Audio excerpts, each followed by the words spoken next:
Selamat pagi semuanya. Saya percaya Tuhan ada di tengah-tengah kita. Dia sedang bergerak di tengah-tengah kita. Ya, minggu depan kita sudah masuk di dalam ibadah Natal dan kita bersyukur Tuhan sudah memimpin kita di tahun 2022 ini dan saya percaya Tuhan akan terus memimpin kita untuk mengakhiri tahun 2022 ini dengan baik. Dan kita akan memasuki tahun 2023 dengan sangat baik. Haleluya. Ya Allah kita yang luar biasa. Bicara tentang kelahiran Yesus. Firman Tuhan katakan di dalam kitab Yesaya pasal 9. Kita buka dulu ayatnya. Yesaya pasal 9 dalam Alkitab elektronik ayat yang kedua. Dalam Alkitab cetak itu ayat yang ke-1. Yesaya pasal 9. Bangsa yang berjalan di dalam kegelapan telah melihat terang yang besar. Mereka yang diam di negeri kekelaman atasnya terang telah bersinar. Jadi terang yang besar itu telah bersinar. Artinya terang itu telah datang. Nah, terang itu telah datang di dalam bangsa-bangsa, bukan hanya dalam kehidupan individu, tapi juga dalam kehidupan bangsa-bangsa. Nah, saya percaya bangsa-bangsa ada di dalam tangan Tuhan. Nah, kalau kita melihat dalam kitab Yesaya ini, di situ dikatakan bangsa yang berjalan di dalam kegelapan. Lalu di bagian yang kedua, itu bangsa yang diam di dalam kekelaman. Awalnya berjalan, artinya kalau berjalan masih ada kehidupan. Tetapi lama-kelamaan diam. Kenapa? Karena tidak bisa melakukan apa-apa lagi. Tetapi ini kabar gembiranya. Natal adalah kabar gembira, kabar kesukaan bagi semua orang. Karena sekarang yang tinggal di dalam kegelapan dan kekelaman, terang telah datang. Ada pengharapan bagi bangsa yang berjalan dalam kegelapan dan bagi negeri yang diam dalam kekelaman. Nah, kita tahu, para ekonom berkata bahwa tahun depan tidak akan menjadi lebih baik. Bahkan tahun depan akan menjadi lebih buruk. Karena apa? Karena itu tahun kegelapan. Itu tahun kekelaman. Kenapa gelap? Kenapa kelam? Karena tidak ada terang. Tapi sekarang kita mau mendeklarasikan kepada dunia ini bahwa terang telah datang. Terang telah datang. Kalau terang telah datang, artinya akan ada sesuatu perbedaan yang sangat signifikan. Gelap dan terang, perbedaannya sangat signifikan. Nah, kita lihat ciri-ciri orang atau bangsa yang berjalan di dalam kegelapan dan diam di dalam kekelaman. Ya. Yang pertama, mereka tidak bisa melihat apa-apa. Karena gelap mereka tidak bisa melihat apa-apa. Awal-awal mungkin mereka mencoba berjalan, masih bisa berjalan. Tetapi lama-kelamaan, karena ketika mereka berjalan, mereka tidak melihat apa-apa, akhirnya mereka diam. Jadi kegelapan akan membawa kita turun. Dari ada kehidupan sedikit berjalan. Tidak bisa berlari, jangan berlari di dalam kegelapan. Saudara tidak tahu di depan ada apa. Berjalan pun tidak bisa berjalan cepat. Itu berjalannya lambat sekali sambil meraba-raba. Ada apa di depan. Supaya kita tidak menabrak. Karena tidak bisa melihat apa-apa. Dan saudara bisa melihat perbedaannya. Kalau kegelapan itu tiba-tiba dihadirkan terang. Saudara tidak perlu meraba-raba lagi. Kenapa? Saudara sudah melihat semuanya. Saudara tahu, kalau ada satu tiang yang besar, saudara tidak perlu menabraknya. Saudara bisa mengambil jalan kanan atau jalan kiri. supaya tidak menabrak. Tapi kalau gelap, tiang sebesar apapun juga tidak kelihatan. Kelihatannya kapan? Ketika kita meraba.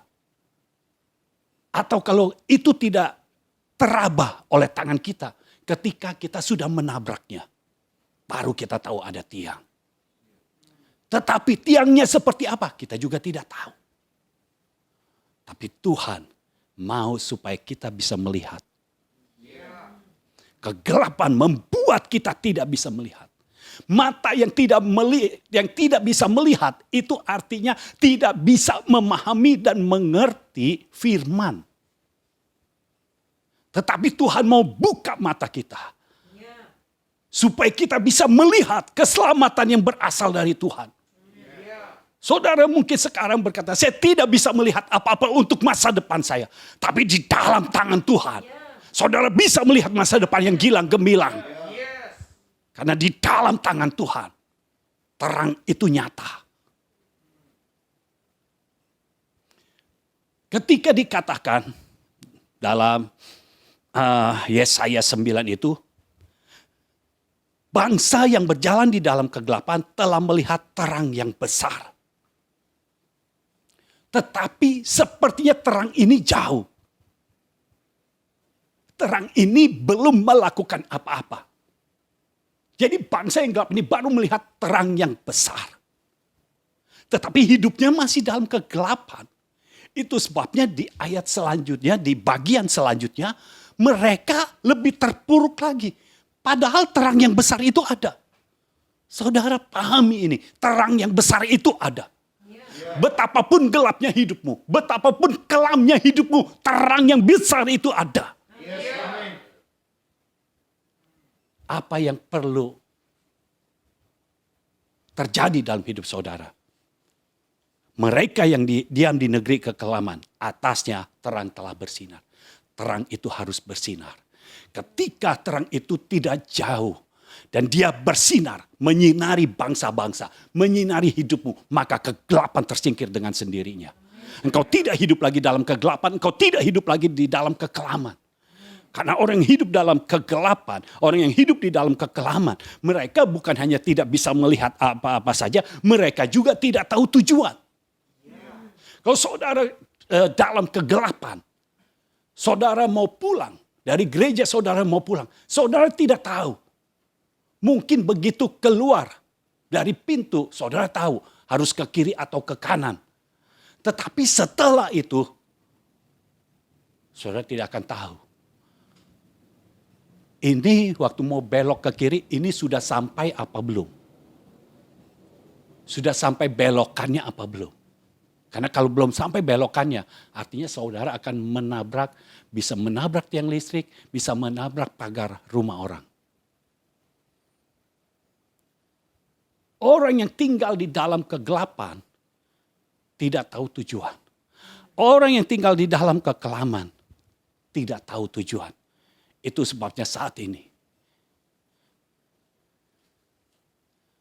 saya mau saudara sekalian keluar dari kegelapan hidupmu. Keluar dari kekelaman hidupmu. Hampiri terang itu. Karena terang itu sudah ada. Terang itu bukannya tidak ada. Terang itu sudah ada. Biarkan terang itu menyinari hidupmu. Jangan kau bersembunyi lagi. Sehingga kau tahu tujuan Tuhan. Kenapa kau harus lahir di dunia ini? Kau tahu tujuan Tuhan. Karena kelahiran orang benar itu punya maksud. Yesus lahir punya tujuan. Yeremia lahir punya tujuan. Elia lahir punya tujuan. Saudara lahir ada tujuan Tuhan di dalam hidupmu. Tangkap isi hati Tuhan. Biar terang Tuhan menyinari. Sehingga engkau tahu tujuan hidupmu. Engkau bukan hanya lahir lalu hidup. Anak-anak, remaja, anak muda, tua, ya, dewasa, menikah, punya anak, terus tunggu sampai waktunya tiba, dipanggil pulang oleh Tuhan. Udah. Itu hidup secara umum. Kita spesial di mata Tuhan. Kita istimewa di mata Tuhan. Kita lahir karena Tuhan mengizinkan kita lahir. Kita lahir karena Tuhan punya tujuan atas kelahiran kita. Ketika kita mulai hidup, kita tidak hidup hanya untuk mengisi waktu yang kosong. Kita hidup untuk melakukan agenda Bapa di sorga. Sehingga hidup kita tidak monoton. Hidup kita dinamis. Kita bisa merasakan ada kehidupan. Hidup yang monoton adalah hidup di dalam kegelapan. Saudara lihat orang yang hidup di dalam kegelapan. Apa yang dilakukan? Tidak ada. Mau melakukan apa? Mau main catur dalam kegelapan. Gak bisa saudara. Ya, menentukan warna hitam atau putih saja tidak bisa. Warna putih di dalam kegelapan tetap tidak akan kelihatan. Yang bisa kelihatan hanya terang. Itu sebabnya terang yang besar itu bukan terang yang kecil. Jadi saudara jangan berpikir lagi saya mau jadi lilin-lilin kecil. Karena Tuhan tidak menciptakan kita menjadi lilin-lilin kecil. Karena Tuhan kita adalah terang yang besar. Terang atas bangsa-bangsa. Melilin kecil. Jadi kalau ditaruh di bawah meja, udah yang terang cuma di bawah meja aja. Itu juga terangnya enggak terang-terang banget. Lalu yang di luar meja, ya tidak terang. Tidak bisa saudara. Terang kita yang ada di dalam kita adalah terang yang besar. Yang menyinari bangsa-bangsa. Lalu kita lihat orang yang tinggal di dalam kegelapan dan kekelaman, mereka bisa tersandung. Kenapa bisa tersandung? Ada batu tidak kelihatan. Kalau ada batu yang besar, kita nabrak. Kalau ada batu yang kecil, kita tersandung. Lalu kalau sudah tersandung, kita bisa jatuh dalam lubang. Saudara tahu dunia ini penuh dengan jebakan. Kalau saudara tersandung, saudara akan masuk dalam lubang. Coba lihat orang yang mulai berhutang. Setiap kali ada masalah keuangan, yang dia cari apa? Hutang, pinjaman. Kenapa tidak cari Tuhan? Kalau keuanganmu sedang dalam keadaan turun, artinya engkau sedang hidup dalam kegelapan, sedang hidup dalam kekelaman, cari terang. Supaya terang itu menyinari hidupmu dan engkau bisa bebas dari masalahmu. Ketika terang itu bergerak, ikuti terang itu. Jadi engkau tetap hidup. Ya, Dia Allah kita yang luar biasa. Dia memberikan kita terang yang besar. Kalau sudah jatuh ke dalam lubang, akhirnya diam. Mau ngapain di dalam lubang? Diam. Tunggu apa? Tunggu pertolongan. Kalau ada yang lewat. Tapi kalau semuanya hidup dalam kegelapan, siapa yang mau lewat di dalam kegelapan? Itu sebabnya kita perlu terang. Terang yang besar. Biar bersinar atas kita. Karena ketika terang yang besar itu bersinar atas kita, maka kita akan bisa melihat. Kita mulai bisa melihat. Keselamatan itu dari Tuhan. Nah saudara berpikir kalau keselamatan dari Tuhan itu bukannya kita terima Tuhan Yesus lalu kita selamat nanti masuk surga. Bukan hanya itu. Keselamatan dari Tuhan artinya ketika engkau melakukan apa saja ada keselamatan dari Tuhan. Tuhan mengulurkan tangannya atasmu. Kalau firman Tuhan katakan Tuhan tidak akan membiarkan kita jatuh sampai tergeletak. Karena sebelum kita tergeletak tangannya sudah menopang kita. Sudah memegang tangan kita. Mengangkat kita. Artinya apa? Kita tidak pernah akan jatuh. Kalau Tuhan sudah berkata seperti itu. Pegang itu kuat-kuat. Yakini itu. Deklarasikan itu. Biar Tuhan bekerja di dalam hidupmu. Rasakan. Mujizat yang Tuhan nyatakan di dalam hidupmu. Saudara, mujizat yang paling besar di dalam kegelapan adalah terang.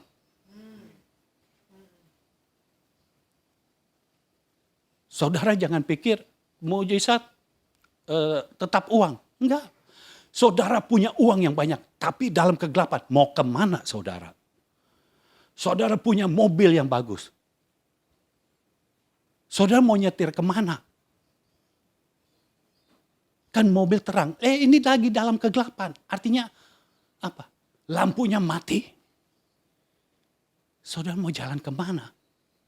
Dalam kegelapan. Saudara pernah menyetir baik motor maupun mobil lagi hujan lebat lalu gelap. Saudara jalannya pelan-pelan kan? Malah kalau bisa, kalau naik motor, kalau ada tempat teduh, minggir dulu. Tidak melanjutkan perjalanan. Karena keadaannya gelap. Jangan berpikir apa-apa tentang uang. Kita perlu terang. Kita perlu terang yang besar, bukan lilin-lilin kecil. Kita perlu terang yang besar, yang berasal dari sorga. Biar terang itu menyinari kita. Saya percaya Tuhan tidak akan membiarkan kita hidup dalam kegelapan. Tuhan tidak akan membiarkan kita hidup dalam kekelaman. Ada perbedaan bagi orang-orang benar. Dalam hidup orang-orang benar akan ada perbedaan. Saya percaya itu yang akan terjadi dalam hidup orang-orang benar. Ya. Karena kita tidak mengenal krisis. Kita mengenal Kristus. Jadi itu yang harus kita pahami. Yang kita tahu Kristus ada di dalam kita. Roh Kristus yang ada di dalam kita adalah roh yang sudah menang. Ini pribadi yang sudah menang. Bukan yang kalah, bukan yang seri. Tapi yang sudah menang. Dan ketika roh itu ada di dalam kita, kita menjadi pemenang. Makanya dikatakan kita itu lebih daripada pemenang. Kenapa? Ketika ada masalah, kita akan taklukkan. Nah ini yang jadi rahasianya. Ketika ada masalah dan kita mau menaklukkan, kita akan menang. Bahkan bukan kita akan menang, kita telah menang. Jadi sebelum pertandingan itu dimulai, kita sudah tahu bahwa kita menang. Hanya kita perlu kalahkan supaya kemenangannya di-establishkan. Kita perlu kalahkan masalah. Jangan kalau ada masalah, kita, oh Tuhan, kenapa saya ada dalam masalah? Tuhan tidak pernah memberikan kita masalah. Pencobaan-pencobaan itu bukan dari Tuhan. Tuhan tidak mencobai. Tapi Tuhan memberikan jalan keluar. Kalau saudara ada di dalam pencobaan. Kalau saudara ada masalah, diizinkan Tuhan ada di dalam hidupmu. Supaya saudara itu terlihat, terbukti bahwa engkau adalah pemenang. Taklukkan itu. Terang yang besar itu sekarang telah bersinar. Yang tadinya baru terlihat. Tetapi sekarang terang itu sudah bersinar. Artinya semua kegelapan sudah tidak ada lagi. Yang tadinya tidak bisa melihat apa-apa, sekarang bisa melihat. Yang tadinya tidak tahu tujuannya, sekarang mulai melihat. Ini tujuan hidupku di dalam Tuhan. Masing-masing saudara beda. Ya, ada area masing-masing. Dan Tuhan punya tujuan dalam hidupmu. Engkau mulai bisa melihat, ini tujuan Tuhan dalam hidup saya. Engkau mulai bisa menjadi dampak bagi sekitarmu, bagi lingkunganmu. Ya terutama bagi keluargamu. Engkau mulai menjadi dampak. Karena apa? Engkau mulai bisa melihat tujuan Tuhan dalam hidupmu. Dan engkau tidak pernah tersandung lagi. Orang yang tersandung di dalam terang adalah orang yang sedang melamun. Saudara jalan melamun, nggak melihat di situ ada batu. Saudara bisa tersandung. Itu sebabnya jangan biarkan pikiranmu jalan sendiri. Biarkan pikiranmu diterangi oleh firman. Karena ketika diterangi oleh firman, engkau tidak pernah akan tersandung. Kalau engkau tidak tersandung, engkau tidak pernah jatuh dalam lubang. Engkau tidak jatuh dalam lubang, artinya engkau akan bebas bergerak. Karena di dalam lubang engkau tidak bisa berbuat apa-apa. Daniel pun masuk goa singa. Itu dalam lubang kan. Apa yang dilakukan oleh Daniel? Diam. Kalau bisa tidur, tidur. Tapi itu yang dilakukan. Karena di dalam lubang. Lalu Daniel bisa melakukan segala sesuatunya ketika apa? Ketika dia ditarik dari gua singa. Kembali lagi. Orang yang di dalam lubang tidak bisa berbuat apa-apa. Daniel masuk lubang bukan karena tersandung. Tapi karena ada orang yang memfitnah. Ketika kita masuk dalam lubang, bukan karena kesalahan kita, Tuhan akan intervensi. Daniel tidak mati di dalam lubang. Daniel tidak mati di dalam gua singa. Daniel hidup dan kembali lagi keluar dari lubang. Dengar saudara, kalau saudara merasa saudara ada di dalam lubang, ada di dalam gua, saudara seperti orang mati. Bagi Tuhan tidak ada kematian karena Tuhan sudah hidup. Lazarus yang sudah mati, ketika Yesus memanggil, Lazarus keluarlah. Lazarus keluar. Kematian tidak bisa menghalangi kuasa Tuhan. Kalau saudara merasa engkau seperti orang mati saat ini, tidak bisa melakukan apa-apa. Dengar, kalau Tuhan memanggil namamu, dan sekarang Tuhan mau berkata, keluarlah. Keluar dari goamu, keluar dari lubangmu, keluar dari kegelapanmu. Karena aku memberikan terang kepadamu. Dalam Yohanes 1 ayat 4. Yohanes 1 ayat 4 dikatakan begini. Dalam dia ada hidup dan hidup itu adalah terang manusia. Jadi kalau terang ada di dalam kehidupan manusia artinya akan ada kehidupan. Saudara itu diciptakan, dilahirkan ke dunia ini untuk hidup. Bukan untuk mati. Kita dilahirkan, diciptakan untuk hidup. Adam diciptakan untuk hidup. Tapi bukan hidup dalam dosa. Hidup di dalam persekutuan dengan Tuhan. Hidup di dalam berkat yang sudah disediakan oleh Tuhan. Itu takdirnya kita. Tuhan menciptakan kita untuk kita hidup. Adam hidup, benar. Dan hidup dalam persekutuan dengan Tuhan. Setiap sore, firman Tuhan katakan, Tuhan akan datang kepada Adam. Bersekutu Adam dengan Tuhan. Tidak ada lagi penghalang. Pada saat itu tidak ada penghalang. Apapun tidak ada. Lalu Adam menikmati semua persediaan sorga. Semua persediaan yang Tuhan berikan dalam hidupnya. Di Taman Eden. Di situ banyak macam makanan. Banyak macam minuman. Karena sungainya ada 4. Ya, tidak tahu rasanya seperti apa. Tapi ada 4 jenis. Buahnya banyak. Dulu Adam gak kenal yang namanya roti.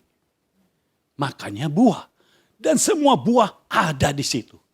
Oh haleluya. Kalau Adam lagi mau durian montong. Ada saudara. Tinggal buka. Makan. Mau apa aja ada. Hidup di dalam berkat Tuhan. Itulah yang seharusnya ada dalam hidup kita. Hidup dalam berkat Tuhan. Ya. Kalau saudara belum hidup dalam berkat Tuhan, deklarasikan. Firman Tuhan berkata, orang benar akan hidup dalam berkat Tuhan. Deklarasikan, aku percaya aku akan hidup dalam berkat Tuhan. Jadi harus terjadi, tidak bisa tidak. Untuk menjadi orang benar, gampang. Taati firman. Lakukan firman. Udah itu. Jangan lakukan apa yang kau inginkan, lakukan apa yang Tuhan inginkan. Gampang kan? Ngomongnya gampang saudara. Melakukannya itu yang susah. Kenapa? Kita harus menaklukkan keinginan kita. Di bawah kaki Tuhan. Kita harus menaklukkan cita-cita kita di bawah kaki Tuhan. Nah, kita harus memahami. Kalau kita menaklukkan cita-cita kita di bawah kaki Tuhan. Tuhan memberikan cita-cita yang lebih besar. Dan kalau Tuhan yang memberikan, itu bukan hanya berupa cita-cita saja, tetapi hidup kita akan ditarik untuk cita-cita itu menjadi kenyataan. Berapa banyak saudara yang dari kecil punya cita-cita. Ya, saudara kalau ditanya cita-citanya apa? Ingin menjadi dokter. Waktu vaksin, mau disuntik, takut sama jarum suntik. Lalu cita-citanya kandas. Lah kalau dokter takut sama jarum suntik bagaimana? Nanti dia suntik orang. Kandas, kenapa? Cita-cita sendiri. Tapi kalau Tuhan yang memberikan cita-cita itu. Tuhan yang menaruh dalam hatimu. Engkau jadi dokter ya nanti. Engkau tulis cita-cita jadi dokter. Lalu ketika engkau terima vaksin. Yang tadinya takut. Tapi karena engkau percaya. Tuhan ada bersamaku. Udah. Enggak takut. Ketika jarum itu masuk. Enggak dirasakan. Tahu-tahu dikatakan. Udah. Udah. Kok enggak berasa? Karena Tuhan ada di tengah-tengah kita. Tuhan ada di dalam kita. Ketika cita-cita kita taruh di bawah kaki Tuhan. Tuhan akan mengganti dengan cita-cita yang berasal dari sorga. Dan itu yang akan digenapi. Memang bukan cita-cita kita. Karena cita-cita kita itu terlalu kecil. Apa sih cita-cita kita? Kadang terlalu kecil. Tuhan memberikan kita masa depan yang besar. Masa depan yang gilang gemilang. Kita hidup. Dan kita hidup ketika kita menaati firman. Adam hidup ketika menaati firman. Tidak memakan buah dari pohon pengetahuan yang baik dan yang jahat. Tetapi ketika mengambilnya. Saat mengambilnya saja sudah dosa. Sudah jatuh dalam dosa. Memakannya. Yang tadinya persekutuan dengan Allah. Persekutuan dengan Tuhan. Tiap sore, enak, udara sejuk. Saudara tahu, kalau kita ada di dalam Tuhan, kita bersekutu dengan Tuhan, mau cuacanya sepanas apapun, kita akan merasa kesejukan. Yang dari Tuhan. Ada, udaranya sejuk. Adam bisa bersekutu dengan Tuhan. Tetapi ketika pohon pengetahuan yang baik dan yang jahat itu ada di dalam hidupnya. Dimakan, ketika dimakan masuk dalam hidupnya. Jadi di dalam hidup Adam, di dalam tubuh Adam itu kan ada nafasnya Tuhan. Nah, ketika ada sesuatu yang asing masuk ke dalam mulut Adam. Di dalam Adam ini langsung, ini apa ini? Ini yang gak boleh dimakan.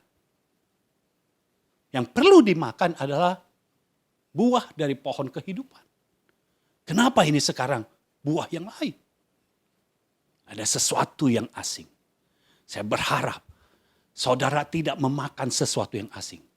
Saudara makan firman yang berasal dari sorga. Saudara tidak jajan sembarangan. Karena kalau ada sesuatu yang asing, itu tanpa kau sadari bisa membawamu ke dalam dosa.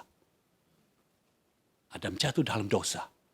Lalu persekutuan dengan Tuhan yang tadinya begitu indah. Sekarang dipenuhi dengan ketakutan. Ketika Tuhan datang mencari Adam. Adam bukan bersuka cita lagi. Tapi Adam takut. Kenapa? Ada dosa. Syukur kepada Tuhan. Yesus datang ke dunia ini. Menebus dosa kita. Sehingga dosa yang diwariskan oleh Adam kepada kita hilang. Kita bisa bersekutu kembali dengan Tuhan. Tapi bukan berarti kita mau hidup di dalam dosa. Karena ketika engkau melakukan sesuatu yang berbeda dengan yang firman katakan. Artinya ada yang asing. Sedang ada di dalam hidupmu. Nanti ketika engkau berhubungan dengan Tuhan, engkau takut lagi. Bukan bersuka cita lagi. Ini waktunya Tuhan memberikan hidup dalam hidupmu. Karena ketika Tuhan memberikan kita hidup.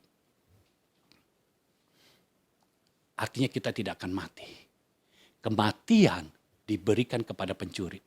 Oleh pencuri. Pencuri datang untuk mencuri, membunuh, dan membinasakan. Menghancurkan. Ada kematian di dalamnya. Tetapi Tuhan datang untuk memberikan kita hidup. Dan bukan hanya hidup saja. Tapi hidup dalam segala kelimpahan. Percaya kepada firman, deklarasikan firman, bangun imanmu, bangun manusia rohmu. Maka engkau akan melihat apa yang Tuhan akan kerjakan dalam hidupmu.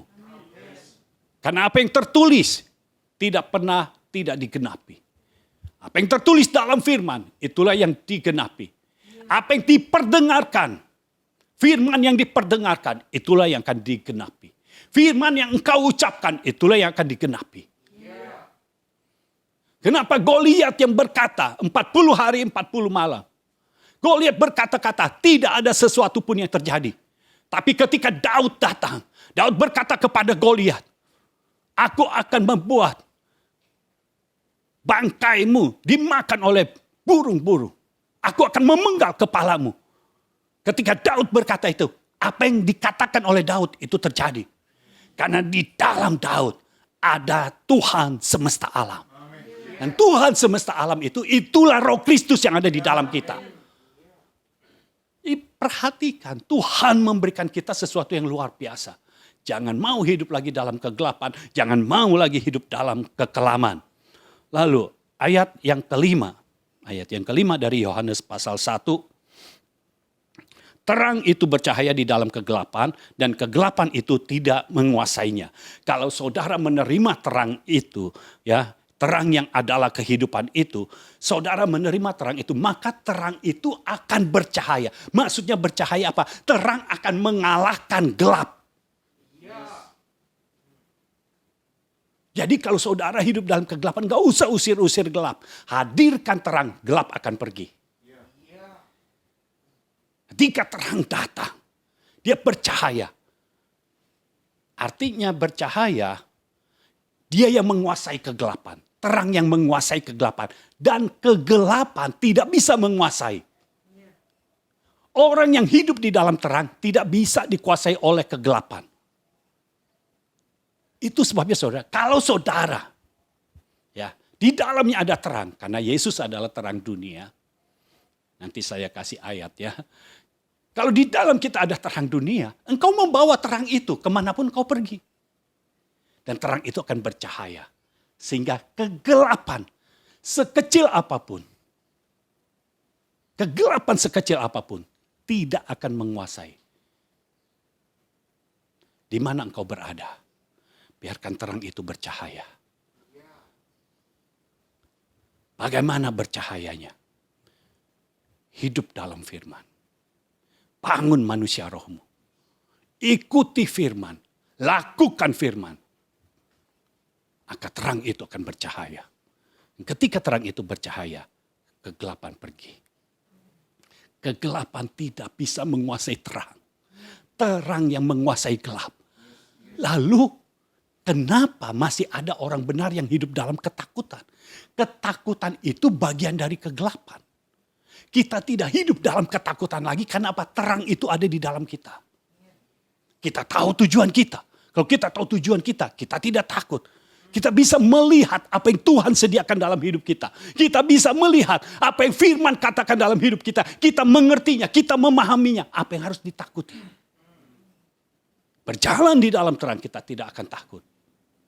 Saudara kalau jalan siang-siang nggak takut kan? Tapi kalau jalan malam baru berasa takut. Kenapa? Karena malam itu gelap. Udah malam mati lampu lagi. Bintang nggak ada, bulan tidak bersinar. Makin gelap aja.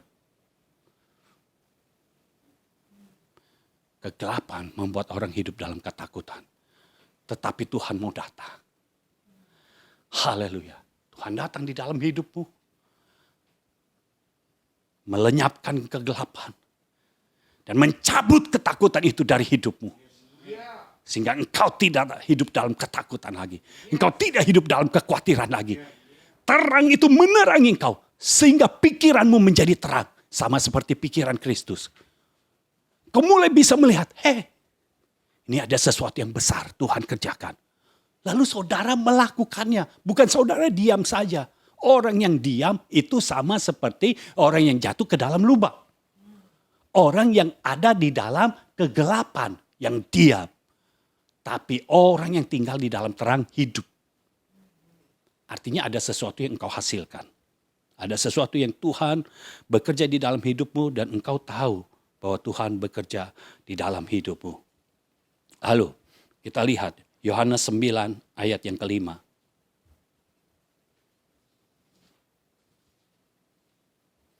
Yohanes 9 ayat yang kelima. Ini yang Yesus katakan, selama aku di dalam dunia, akulah terang dunia. Jadi selama Yesus ada di dunia, Yesus adalah terang dunia. Jadi selama Yesus hidup, yang menjadi terang dunia hanya satu, Yesus. Sekarang Yesus sudah ada di sorga, duduk di sebelah kanan Allah Bapa. Tapi Roh Kristus ada di dalam kita. Jadi di dunia, sekarang yang menjadi terang dunianya bukan Yesus lagi. Tapi terang dunia itu, sumbernya itu ada di dalam kita. Di dalam hidup orang-orang benar. Nah Yesus katakan selama aku di dalam dunia. Artinya Yesus sekarang ada di sorga, tidak ada di dalam dunia. Artinya terang dunia itu sekarang didelegasikan. Tongkat estafet itu sudah berpindah tangan. Selama di dalam dunia, Yesus menjadi terang dunia. Dan sekarang, selama orang-orang benar ada di dalam dunia, orang-orang benarlah yang menggantikan posisi Yesus menjadi terang dunia. Ketika engkau membawa terang, sumber terang itu di dalam hidupmu. Ketika engkau ada di dalam rumah, rumahmu akan bisa merasakan terang itu. Itu sebabnya jangan diam saja di rumah. Mulai deklarasikan firman. Sehingga firman itu kuasanya bekerja di dalam rumah itu. Jangan kau doa diam saja. Perkatakan firman. Biar terang itu mulai bercahaya. Jangan ada apa-apa di rumah, diam saja. Perkatakan firman. Supaya terang itu bercahaya. Dan ketika terang itu bercahaya, maka sesuatu yang besar pasti terjadi. Kegelapan dan terang itu bedanya sangat jauh. Sangat-sangat signifikan. Akan ada perbedaan. Akan ada perubahan yang luar biasa. Di dalam hidupmu. Di dalam hidup keluargamu. Di dalam hidup lingkunganmu. Di dalam hidup kota di mana engkau berada. Di dalam hidup bangsa di mana engkau tinggal. Tuhan sedang bekerja di dalam hidupmu. Ketika terang itu ada di dalam hatimu. Maka terang itu akan memancar keluar. Seperti air-air yang hidup. Di dalammu akan ada seperti aliran-aliran air hidup. Yang memancar keluar, memancar keluar. Ketika perempuan Samaria berjumpa dengan Yesus. Baru berjumpa dengan Yesus. Tetapi dia menerima firman itu. Dia balik ke kotanya.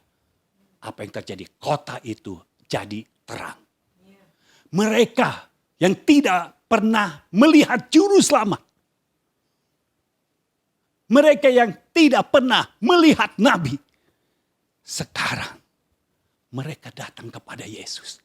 Yang tadinya Yesus ini jauh. Kenapa? Karena Israel dan Samaria tidak berhubungan. Yesus orang Israel. Tetapi Yesus tidak pernah dibatasi oleh suku, ras, agama. Tidak pernah dibatasi. Yesus tetap datang ke Samaria. Dan itu satu-satunya Yesus datang ke Samaria. Sekarang Yesus datang dalam hidupmu. Mungkin di rumahmu engkau adalah satu-satunya orang yang Tuhan datang kepadamu. Sama seperti perempuan Samaria. Dia tidak pegang firman itu sendirian.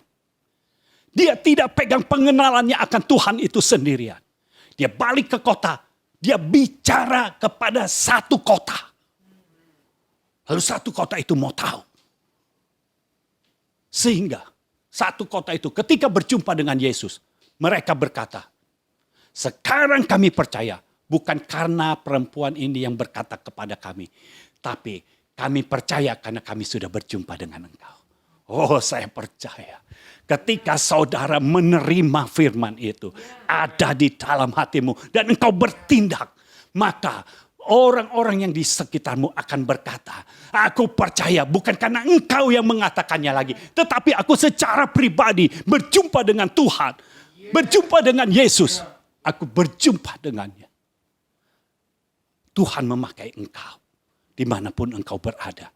Bukan karena apa yang kau katakan lagi, tapi karena sudah berjumpa dengan Tuhan sendiri. Sebelum engkau membawa orang berjumpa dengan engkau, ayo engkau sendiri berjumpa dengan Yesus. Biar terang yang besar itu bersinar di dalam hidupmu. Lalu kemanapun engkau pergi, engkau yang menyinari setiap tempat dimanapun engkau berada. Sehingga orang bisa melihat, sungguh orang ini berbeda. Sungguh campur tangan Tuhan ada di dalam hidup orang ini. Biar orang-orang yang tidak mengenal Tuhan, seperti Fir'aun tidak mengenal Tuhan. Tetapi ketika melihat Yusuf, Fir'aun bisa berkata, tidak ada satu orang pun yang memiliki Roh Allah seperti engkau. Tidak ada satu orang pun yang punya Roh Kristus seperti engkau. Tidak ada satu orang pun yang aku lihat, yang hidupnya dipenuhi oleh Tuhan. Ada mujizat-mujizat Tuhan. Aku belum pernah melihat, tapi aku bisa melihat di dalam hidupmu. Saya percaya saudara akan menjadi tanda dan alamat. Karena Yesus terang dunia itu sudah hadir di dalam hidup kita. Roh Kristus ada di dalam kita. Dan ketika kita membiarkan terang itu bercahaya, menguasai kegelapan, kita akan melihat bahwa Tuhan akan campur tangan dalam hidupmu. Tuhan akan intervensi di dalam setiap hidupmu. Sehingga engkau tahu apa yang engkau lakukan. Lakukan firman. Bangun manusia rohmu. Saya percaya terang itu akan menjadi semakin besar. Menyinari semuanya. Saya percaya ini waktunya. Untuk kita sekali lagi merenungkan. Apakah terang yang besar itu sudah ada di dalam kita? Selama Yesus ada di dunia, Yesus adalah terang dunia. Yesus terang dunia. Dia hadir menghampiri kita. Sehingga kita tidak hidup dalam kegelapan lagi. Kita tidak hidup dalam kekelaman lagi. Tapi kita hidup dalam terang. Dan di dalam terang itu ada kehidupan. Engkau tidak akan mati. Bisnismu tidak akan mati. Pikiranmu tidak akan mati. Engkau akan hidup. Keluargamu tidak akan mati. Keluargamu akan hidup. Kau akan bisa melihat Tuhan bekerja di dalam keluargamu. Akan ada hal-hal yang signifikan terjadi dalam hidupmu. Di hari-hari ini, saya percaya Tuhan akan bekerja di dalam hidupmu. Sampai engkau berkata, Tuhan, aku percaya kepadamu. Bukan karena firman yang dikhotbahkan lagi. Tetapi aku percaya kepadamu. Karena aku sudah berjumpa dengan engkau sendiri. Aku sudah melihat terang itu sendiri. Aku sudah mengalami terang itu sendiri. Aku percaya karena aku sudah melihat engkau. Aku sudah berjumpa dengan engkau. Aku sudah disinari oleh terangmu. Haleluya. Mari tundukkan kepala.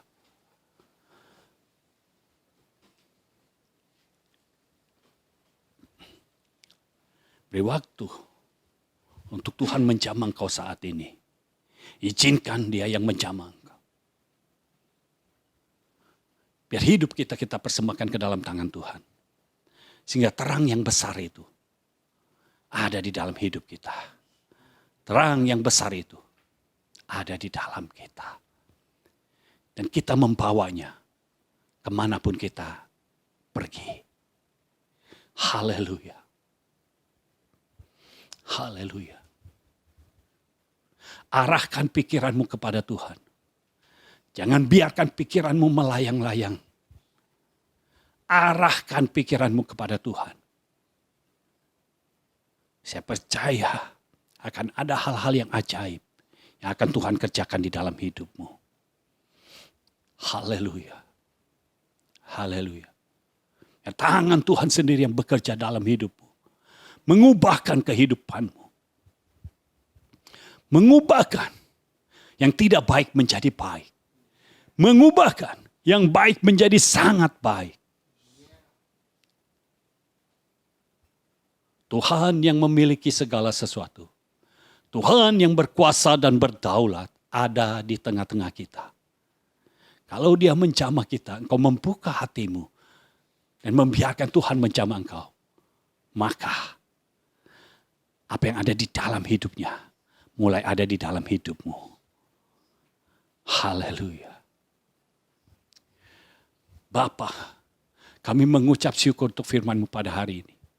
Kami bersyukur Tuhan, karena Engkau selalu menjamah kami. Engkau selalu mau menerangi kami, bersinar di dalam kami. Engkau mau kami keluar dari kegelapan. Engkau mau kami keluar dari kekelaman. Tuhan, terima kasih. Terima kasih untuk firman-Mu. Biar kami bisa melakukan firman. Kami mengerti dan memahaminya. Sehingga kami bisa melakukannya tepat dan akurat. Kau terus bekerja dalam hidup kami.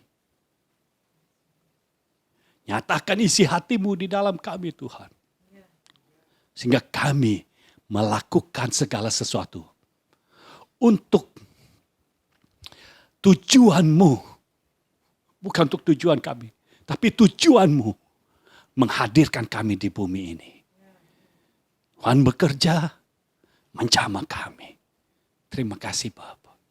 Kami bersyukur kepadamu Tuhan. Dan Kau terus bekerja. Di dalam nama Yesus. Amin.